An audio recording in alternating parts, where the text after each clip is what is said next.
Welcome to everyone who has turned out this morning from Chicago, from throughout the Midwest, our guests from Hong Kong.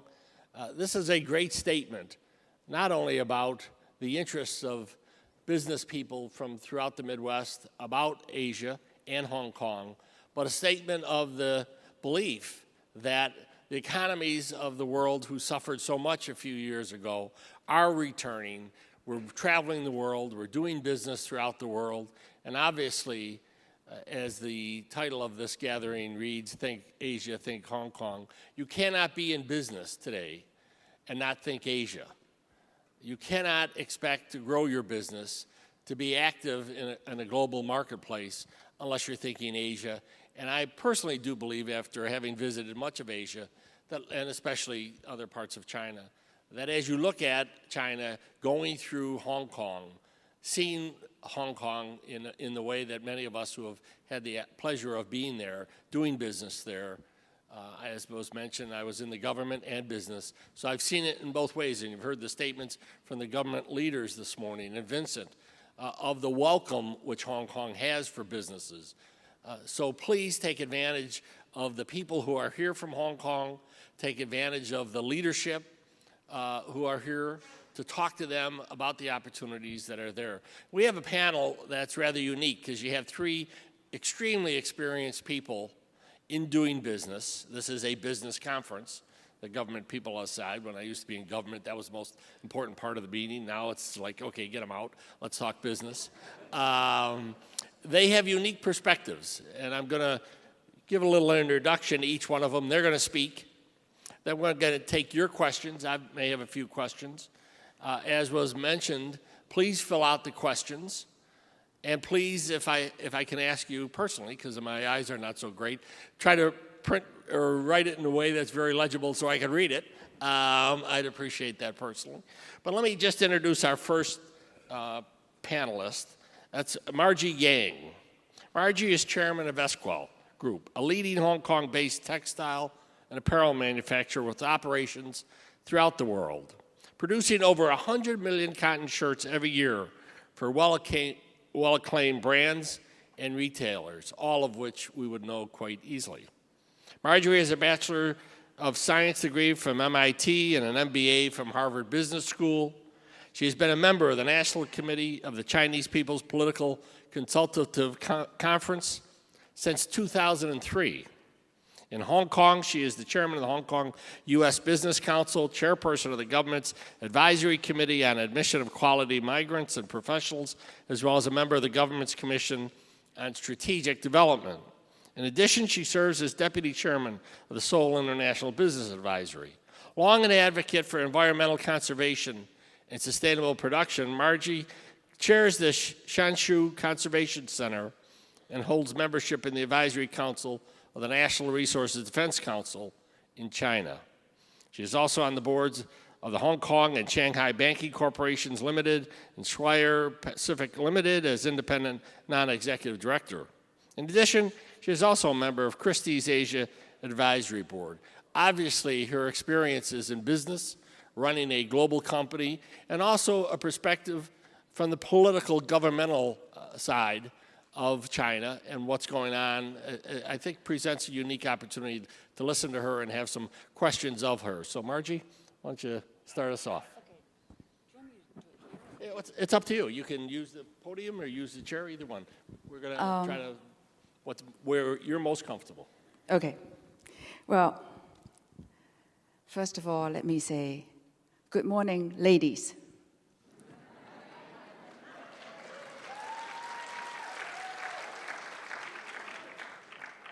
I have to make that point because in that video, Chairman Low, ladies are underrepresented.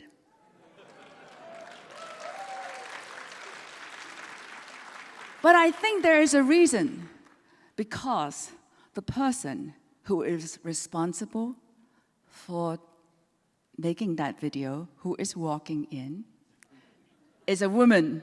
So it's the women behind the men.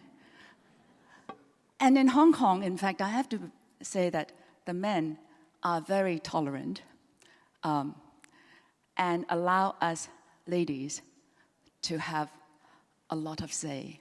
So ladies, think Asia, but remember, come to Hong Kong, where the women are given every opportunity. So,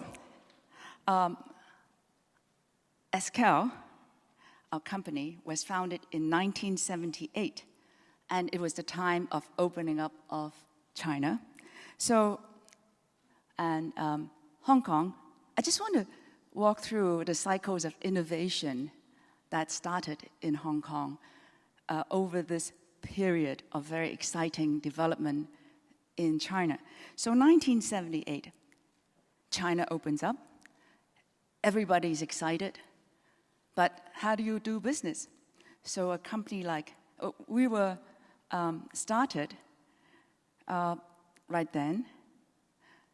And we started using compensatory trade agreement because there was no joint venture law. And it was the only way, and it was a very innovative way of doing business. Basically, a barter with us shipping in machines and the Chinese factory shipping out products. So we found a way of doing business. And this is, as you'll see, Hong Kong continues to pioneer new business models in an environment that is known for crossing the river, holding on to stones. And so it was also a new financing model. Now, today, Esquel employs 58,000 people and one Baxter. Baxter being a robot that was designed by Professor Rodney Brooks of MIT to work along with human beings. We haven't yet found the appropriate job for Baxter yet, but we are looking. Now, my good friend Jim asked me how many shirts we make. Well, Bill gave one statistics. I'll give you the other one. I figured this one out. We make 7 shirts every second around the world. And currently, we are the #1 men's woven shirt exporter from China. So many of you, on your way out, I will check if you are wearing one of our shirts. We are producing in China, Malaysia, Sri Lanka, Mauritius, and Vietnam. Doesn't that sound a lot like one row, one belt? Well, Hong Kong companies like Esquel has been on this one row, one belt actually for maybe over 20 years. So actually it was kind of a surprise when everybody started getting so excited about one row, one belt.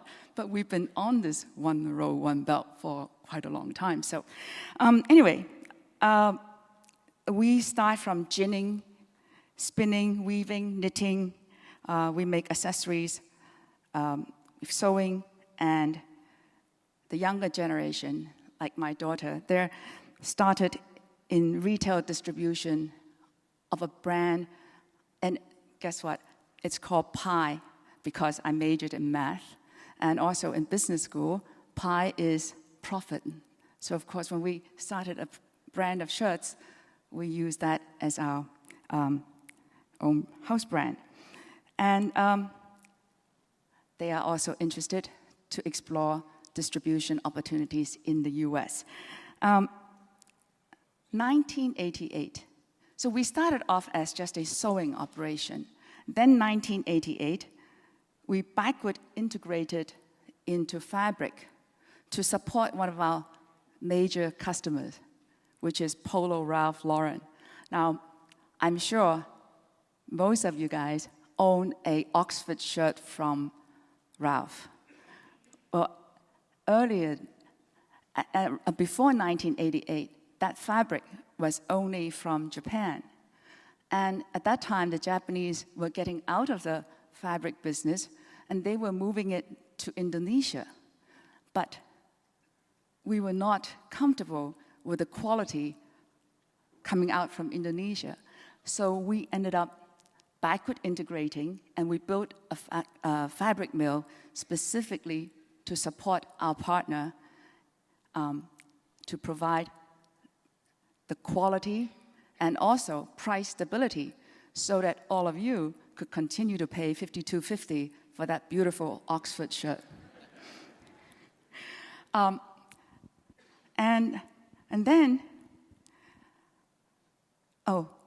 1996. So we get bored with the Oxford shirt, the two-ply Oxford. Men are like that, you know that, very fickle and need new fashion. So, well, no, men are not boring. So we needed to come up with a new product to keep my friends like Jim happy. So the new fashion item is 82-ply pinpoint Oxford shirt, which used to be a very expensive shirt, not a department store item. But we were able to turn that into a first-floor designer product by going to Xinjiang. We found a cotton of the same quality as Egyptian Giza cotton, but at a more affordable price. But we had to go into ginning and then spinning. So downstream, we have the weaving in order, again, to provide our trading customer a product that met a marketing need. And so on and so forth. And I can give you more examples of how, since we were talking about trade, I just thought that I'd bring up 1 or 2 points about the trading partnership. Well, today, Esquel's primary focus is really on raising productivity, because as you all know, manufacturing worldwide is going through transformation. Only the fittest will survive. So we have been focusing on raising productivity through better management, deploying appropriate technology. This is a critical time for traditional manufacturers. We built a wastewater treatment plant in 2000. We treat 30,000 tons of wastewater daily. And I was very happy last week when I was in New York to see our wastewater plant featured prominently in Wall Street Journal. And this very green, oops, where is it? Here. This very green wastewater treatment plant. Sorry.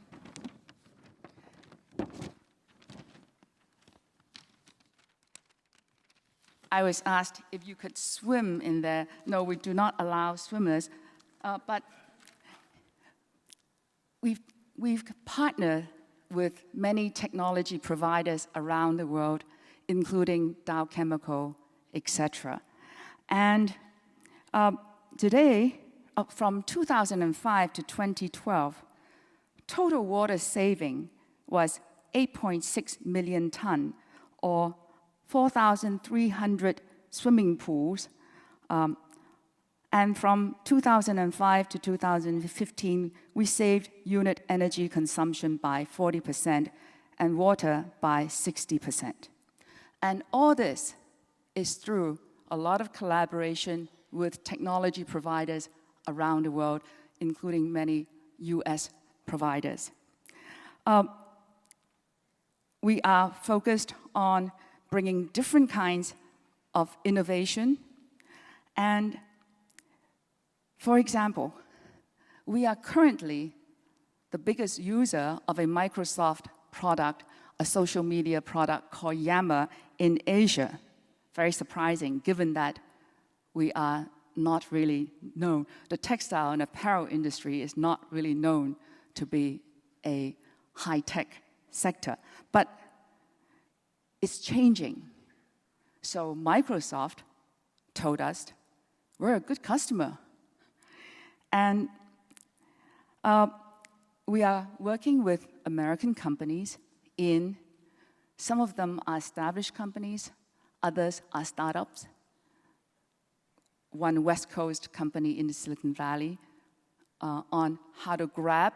It's called Grab It, and it focuses on how to grab fabric, because that's very difficult. And in automation in the textile industry, grabbing a soft piece of material is a big challenge.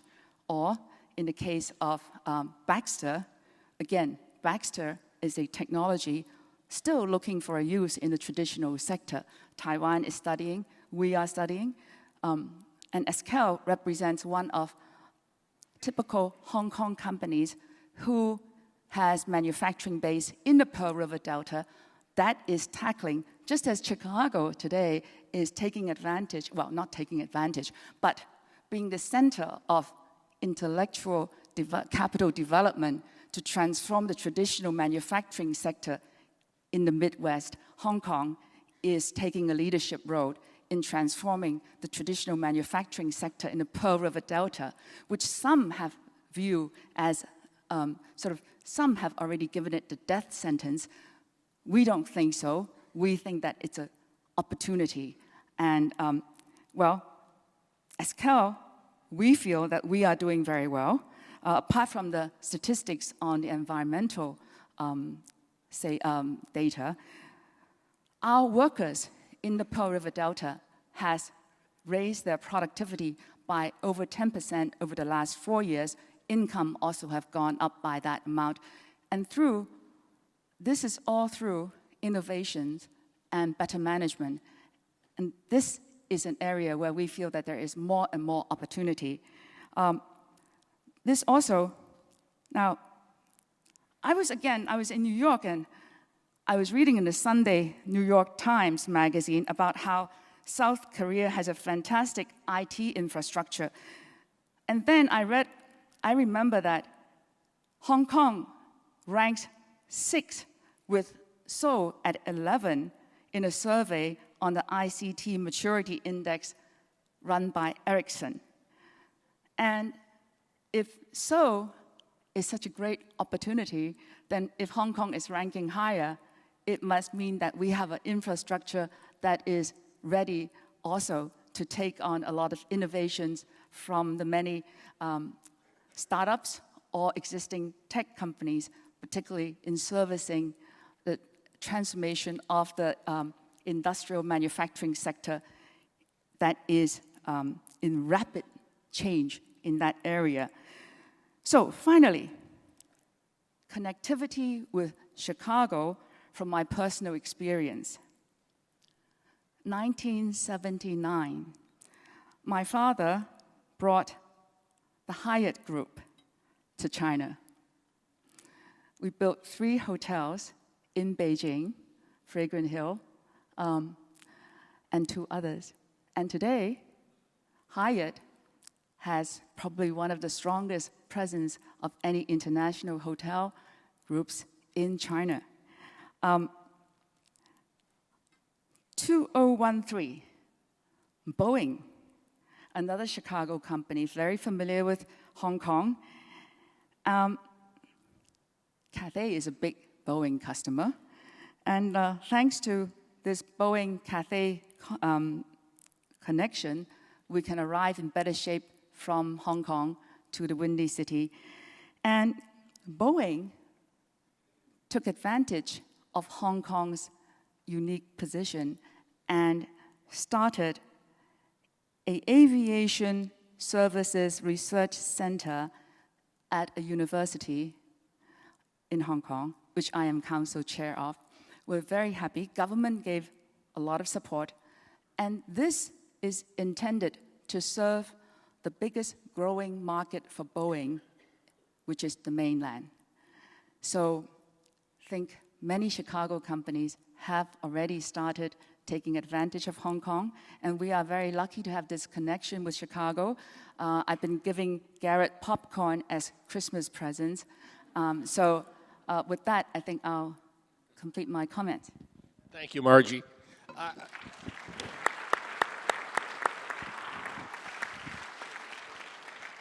Again, as you listen to our panelists and you have questions or comments, please direct them either to them or to the group as a whole. Our second panelist is Jim Thompson. He is the chairman and founder of the Crown Worldwide Group of Companies. Crown Worldwide is a logistics company performing various types of warehousing and transportation services throughout the world. It is the largest privately owned company in the field of international removals, with over 265 worldwide locations in almost 60 countries throughout the world. Crown is also a leader in the field of document management, with over 26 million cartons of business documents managed from its worldwide facilities. Mr. Thompson graduated from San Jose State University with a Bachelor of Science degree in aeronautical engineering. He came to Asia shortly after completion of his studies and has lived in Japan and Hong Kong ever since. He's a member of the International Advisory Board of the San Jose State University Business School. Crown Worldwide employs over 5,200 full-time staff around the world, as well as a large number of contracted personnel. He also serves as a member of the Vision 2047, which is an organization that actively discusses Hong Kong issues with visiting politicians, journalists, and academics that visit so often to Hong Kong. He was also a member of the board of the Hong Kong America Center and has been a speaker representing Hong Kong on numerous Hong Kong Trade Development Council trade missions throughout the world. He serves as chairman or as a board member of numerous charitable organizations. He and his wife have been building schools and libraries for children of Cambodia for many years. Jim, why don't you make a few comments? Well, thank you, Bill. You come with a very unique perspective on Hong Kong, on Asia, and obviously on what's going on in the world economically. Thank you, Bill, and good morning, everyone, and that includes you, Margie, everyone.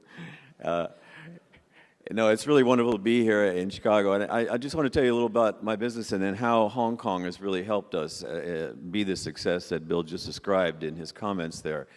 I was born in New Jersey. I went to school in California, and after college, I went to Japan, really as an adventurer more than anything. But through interesting twists of fates, I started a little business in Japan, moving people around. And we operated for 5 years. It was a growing business. It was successful. And in 1970, we decided to open in Hong Kong. It was a good time. It was right after the Cultural Revolution. A lot of people were moving to Hong Kong at that time. And so we were immediately successful. And I should mention, since I'm in Illinois, that I had a partner in that business who was from Pekin, Illinois, just outside of Peoria. And he and his family stayed with me for 8 years. And so I actually moved to Hong Kong in 1978 when they sold out. But our experience in Hong Kong has really been fantastic. From the first year we started in 1970, we had made a profit. And every year since, we have made profits in Hong Kong. And I want to just discuss a little of the reason for that, the Hong Kong advantages that we found. And I should say also that from that time, we decided to move our headquarters to Hong Kong in the early 70s. So we did our banking and our accounting work and our legal work in Hong Kong. And we have been headquartered in Hong Kong ever since, even though the company is now global and we operate in a lot of different places around the world. So for me, this was the ideal place. And not only do we make our most of our money there, but we also, I would also say that many other companies could say the same, including some, HSBC and Standard Chartered Bank and others. They always say that Hong Kong is the best place to make money. Now, I want to tell you about some of the advantages that I find of Hong Kong. And I'd like to start with the top of the list, and that's the people of Hong Kong.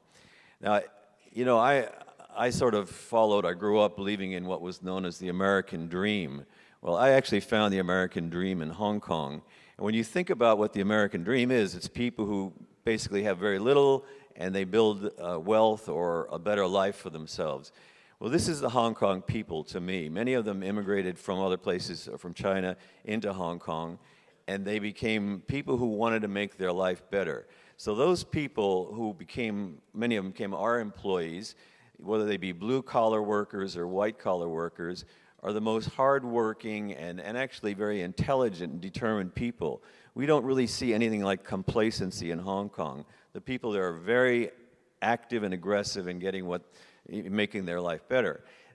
In addition, over the period of time I've been there, When I first was there were 2 universities. Now we have 9 universities, turning out a lot of very intelligent young graduates. And because we're a service economy, largely in financial and auditing or accounting and legal work, we are really supplying that part of the economy with these graduates. But even the blue-collar workers are absolutely tremendous. They don't think about 9 to 5. They think about, we have to get the job done. So when I look at our success, I think about the nature of the Hong Kong people themselves. They're very unique. I know Asians generally are hard workers, but certainly the people of Hong Kong have been a tremendous reason for our success. The next thing I put on my list is the tax situation in Hong Kong. This is very unique, and if you're not aware of it, Hong Kong has a flat tax, and it's 15%, 1.5 basically. So, and that's personal income as well as corporate income. So what it means in effect is whether you're a person earning wages or a business, you get to keep most of what you make. And in the business sense, certainly in our case, we use those earnings to reinvest in the development of our business. So I would say that our global development emerged so much out of the success we had in Hong Kong, and we were able to build up this first in Asia and the rest of the world.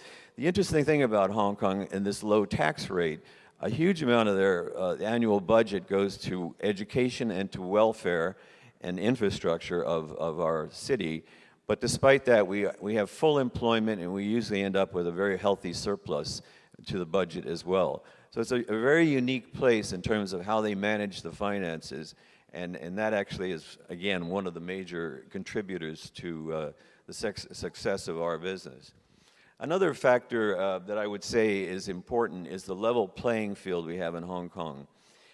I'm an American, still have an American passport, been there for 38 years, been in Asia for 50 years, and I am treated exactly like any other, like the Chinese nationality or any other nationality that is in Hong Kong. There are no advantages to anyone. If you're in Hong Kong and you're doing business, you're treated the same. And that has been a big advantage to me. I love the city. I love being part of the community and all the things we can do out there, including being on government committees as well. But that's Hong Kong. It's a very international, cosmopolitan city.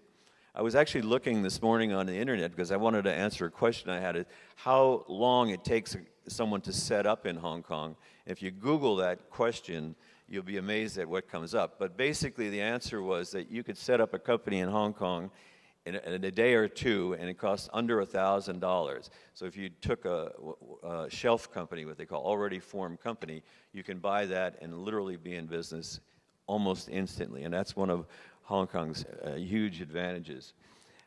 We talk about the legal system. It is the fairest legal system in the world.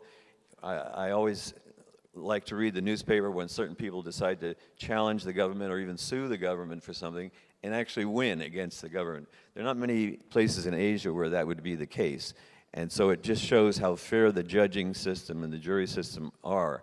And in addition to that, or added to that, we have something called the ICAC, which is the International Commission Against Corruption, which was formed about 1975. And this body, which reports directly to the chief executive, has been so effective in almost eliminating corruption in our city. And all of the surrounding countries we have that have that problem, or many of them at least, and Hong Kong is very, very clean in that regard.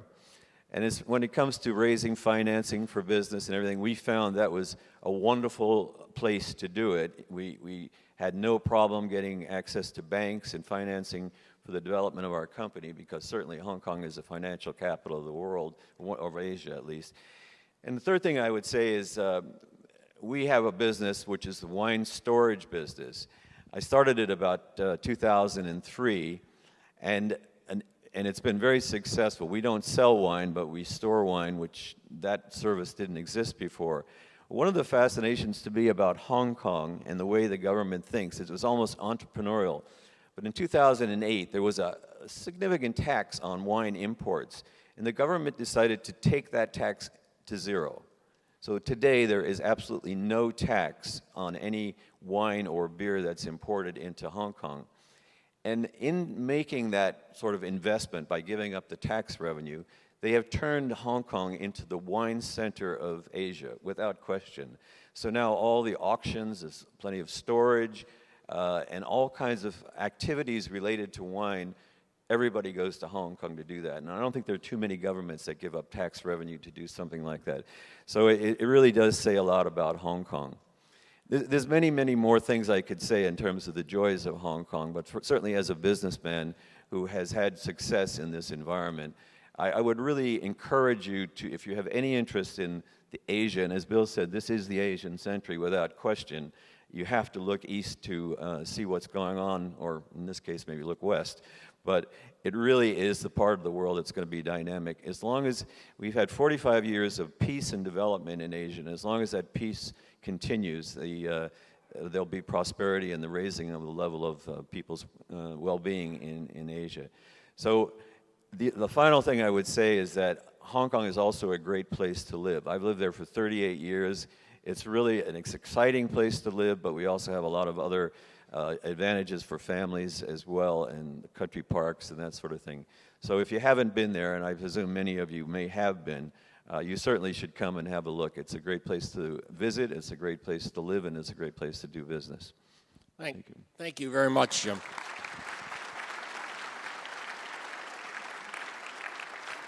Our last panelist comes from another different perspective, a different industry. I had the pleasure of being in the financial service industry for a number of years before I went back into the government.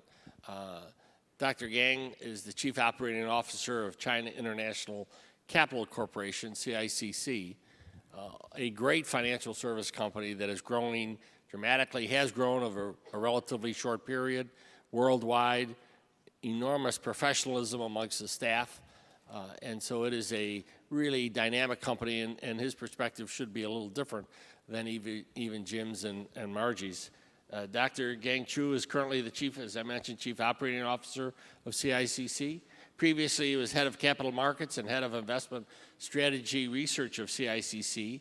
He joined CICC in Beijing in 2009, and prior to that, he was based in New York and was a managing director and senior portfolio manager of Citigroup Alternative Investments, managing $2 billion in fixed income funds and $10 billion in assets.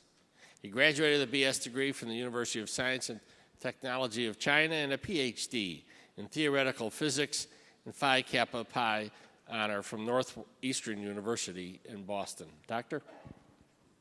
Thanks, Bill. Good morning. This morning, you heard from Marjorie an experience of Hong Kong business. You also heard from Jim, an American businessman, the experience that he had. I'll share with you experience of a mainland company. As Bill mentioned, CICC is a Chinese-based investment bank. The experience that we had will shed light on how we view Hong Kong and how Hong Kong has helped us to grow.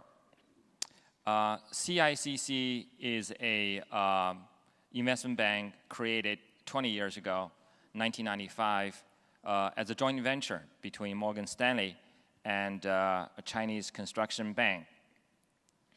Over the 20 years, we witnessed the growth of Hong Kong as an international capital market center. Right now, our company, we have 2,000 people. We also use Hong Kong as our international expansion center. Now we have offices in New York, in Singapore, and in London. We're now a full service investment bank covering investment banking, research, wealth management, asset management, as well as traditional stock brokerage. Now, Hong Kong was a special place for us. 20 years ago, when the company was created, there are a lot of, 1995, and we were looking to find our strengths, to find our business model. In 1997, we finally did our first transaction. In dealing with China, Secretary Paulson, in the first chapter actually, described how CICC, working together with Goldman, how we did the first transaction. This is the IPO of China Telecom. This transaction is a listing of China Telecom in Hong Kong Stock Exchange. This transaction is not just a typical run-of-the-mill IPO. This really opened the door for Chinese reform of state-owned enterprise. Through this transaction, Chinese government realized that the old-fashioned way of running a company at the time, for example, there is an oil ministry, there is a telecommunication ministry. These are not companies, these are government organs. So through this transaction, the government started the reform and restructure of Chinese state-owned enterprise. So there are a lot of winners in this transaction. First of all, the companies was restructured. These are really government organs, right? And they're restructured into a company, into with modern corporate governance structure, and also raise capital in international capital market like Hong Kong. With this capital, they invest and grow. And also, international investors gain access of Chinese growth stories. With these companies grow, global investors benefited from the growth of these companies. And also Hong Kong, because the listing in Hong Kong really enriched Hong Kong capital market. So these are the beginning of the Chinese state enterprise reform. And we did about 60 of such transactions, really transformed Chinese industries and many corporations that operate on a global stage are actually was transformed during all these transformations.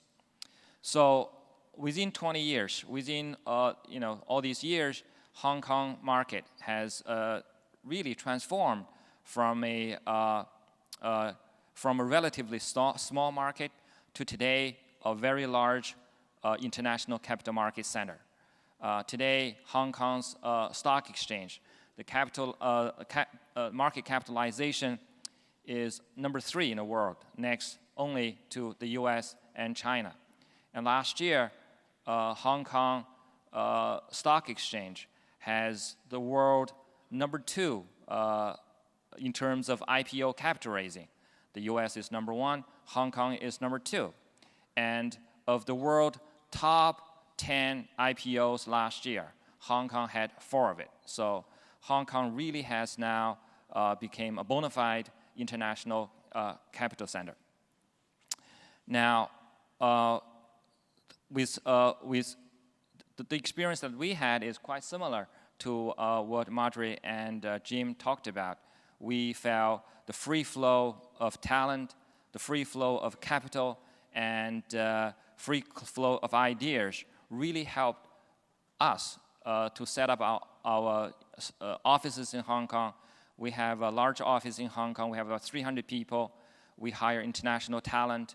Hong Kong also has one of the best, we get all the best services from professional intermediary. We have one of the best legal teams you can find in Hong Kong, and we can have the best consultant and also accountants that help us. So Hong Kong really is for us, we can take advantage the international standard that is in Hong Kong. Aside from the legal framework and tax regime and all the benefit, I also would want to add the regulatory regime in Hong Kong. And in financial services, regulatory bodies play a very important role. And our experience in Hong Kong is the Hong Kong regulatory body is not just up to the international standard, but also the evolving together with businesses. They have common sense approach and make sure everything is working and also work with us very closely. So we are very happy with with Hong Kong's financial regulatory bodies. We think they are really of the international standard. Hong Kong as a international capital market center also help us to develop China's capital market center. We took what we learned in Hong Kong, we bring back to China. We introduce many techniques or the ways of how IPO was done, how capital raising is done in Hong Kong. We learned from that, and we also brought back to China. We persuaded regulatory bodies to follow a standard that is being practiced in Hong Kong. So Hong Kong not just helping Chinese companies raise capital in the international market, not only to help international investors to gain access to Chinese growth, but also help China to reform its financial systems. Going forward, I see the China's growth has reached a point where over the last 20 years, there's a tremendous need of capital by Chinese companies to a point where gradually there will be Chinese investments going outside China to the rest of the world. And Hong Kong will also play an important role in the Chinese effort to invest in One Road, One Belt, and also Silk Road investments.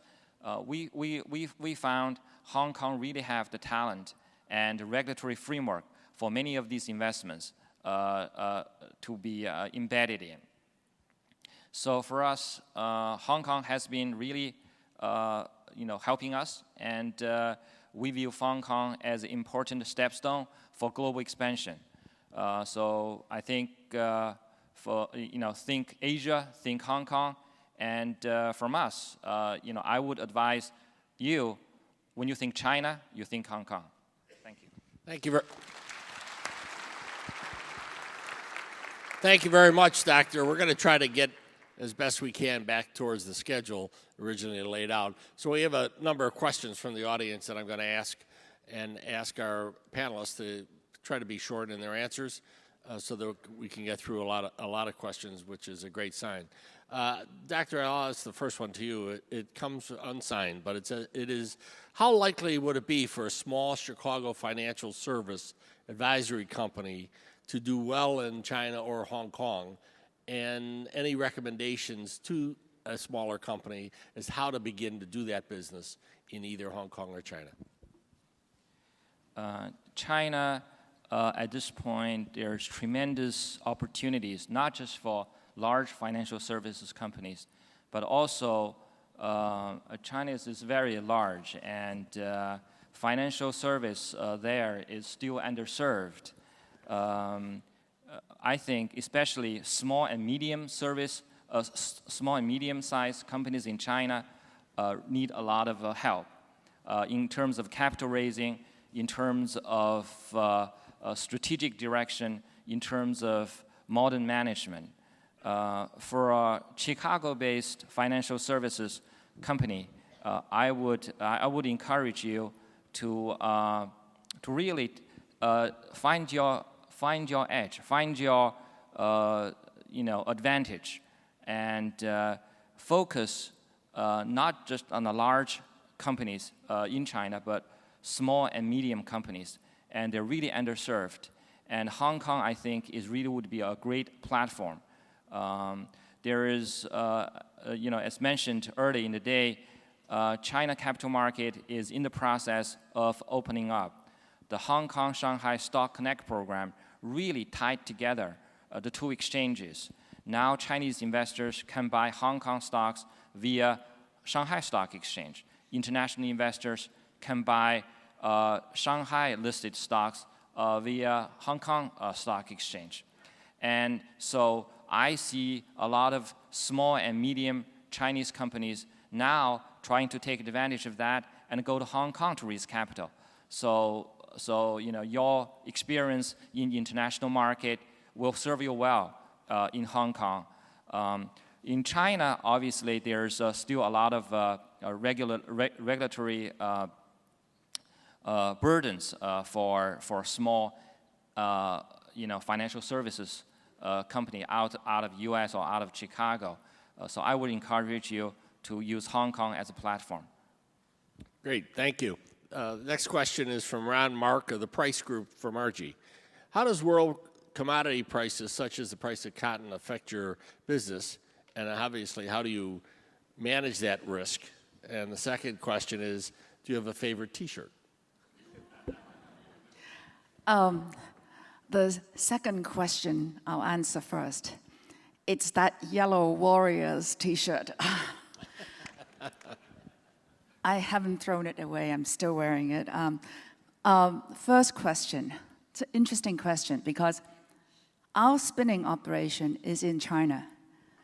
The Chinese government, in trying to help the rural farmers, particularly in Xinjiang, put a floor price on cotton, which is higher than world price. It was about 40% higher. And downstream spinners like ourselves obviously suffered a lot. We lobbied the government. Finally, there is some change, but as of today, there is still about a 20% difference. Now, there's a restriction on import of cotton into China, and so these are, unfortunately, still some of the issues that we are tackling with government to try to let market mechanism have better, use market mechanism better. Great, thank you. The next question is from Marcia Parks of Divine Design Hosiery, and I'll direct it to Jim. Her company has an interest in expanding to Asia, Africa, and the Caribbean, but the challenge is exporting costs for shipping the product to these areas. How can they ship the product in an efficient and effective manner to expand the distribution of their products? Well, I can't speak for Africa, but I certainly for the Far East, I think, first of all, Hong Kong is a free port, so there's no tax. So if you're going to ship into Asia, Hong Kong is a great place to start, to store your product. I often felt Hong Kong would be the great place for e-commerce distribution centers because we have, because you can bring the product in free without any tax or any duty and then distribute it from there. But we have a great logistics system. Of course, you understand Hong Kong never had any natural resources, so everything that we have was shipped in from somewhere. So we have a very sophisticated shipping system and warehousing system as well. So if you were going to distribute your product in just about anywhere in Asia, because we have lots of connecting airlines and connecting shipping lines, it would be a perfect place to do that. Warehousing is a little bit more expensive in that area, but I'd say that's offset by the efficiency of the people who are working there. So I think Hong Kong would be a good scene, at least for Asia, and I think that's something I can really talk to on that particular subject. Great. And I'll address this question to anyone on the panel who wants to take a stab at it. It's from M. Lounge. What advice would you give to an entrepreneur in the food and entertainment industry who is wanting to expand to Shanghai? How does one facilitate that expansion, possibly through a partnership with a business in Hong Kong?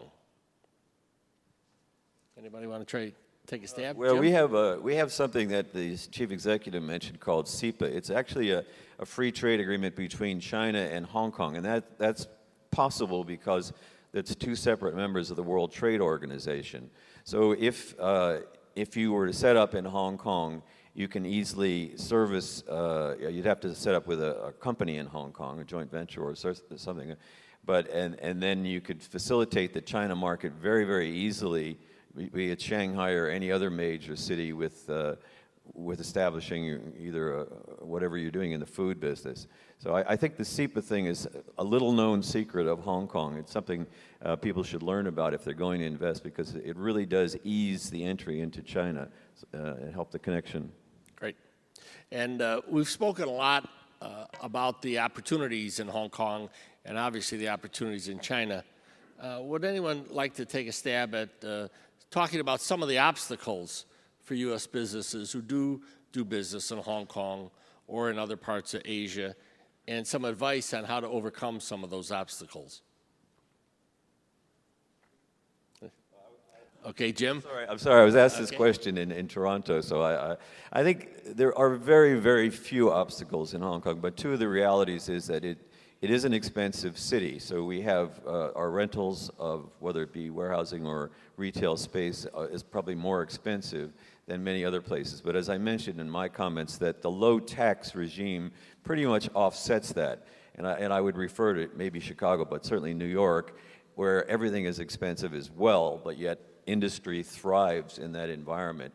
So that is one obstacle. But I think, again, labor costs would be similar to Japan or Singapore or that sort of thing, but the efficiency level is extremely high.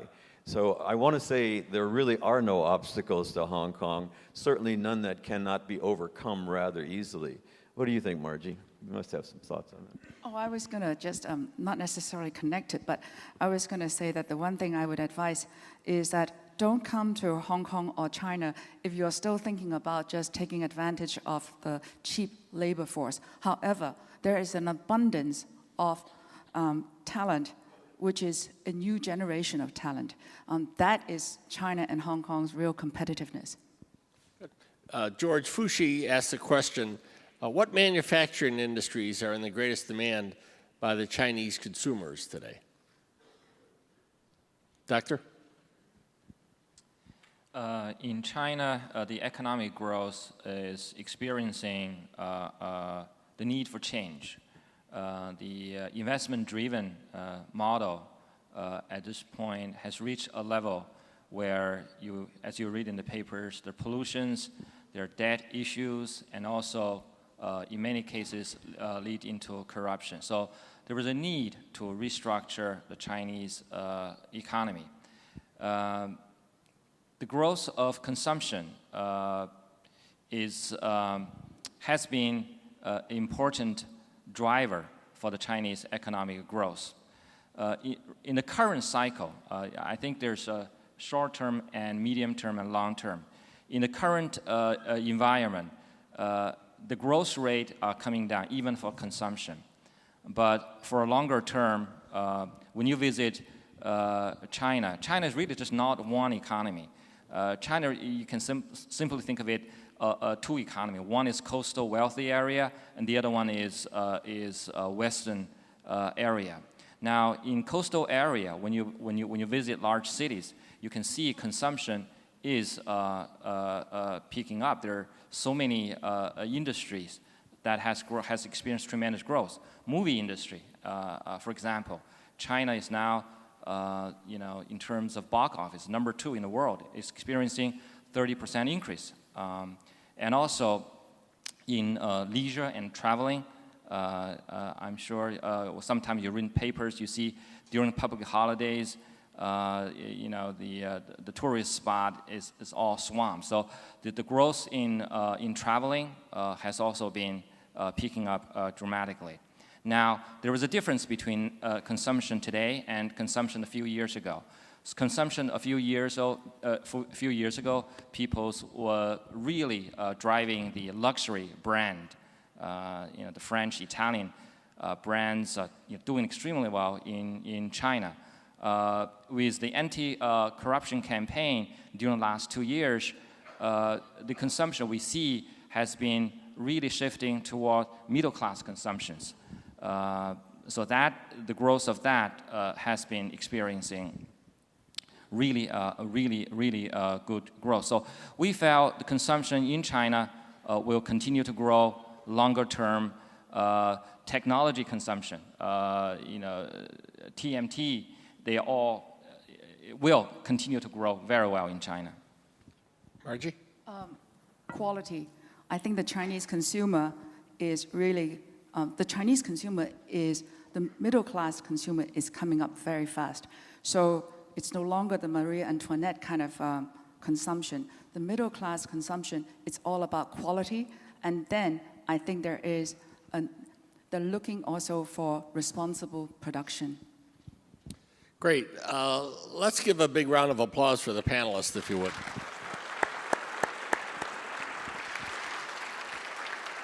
And again, to the participants, take advantage of the business people who have joined this delegation who are here from Hong Kong to really get a firsthand sense of the opportunities and challenges and hear from business people of their experiences. So again, thank you all for being here. We're going to take a little break, and the next panel will start shortly thereafter. Thank you.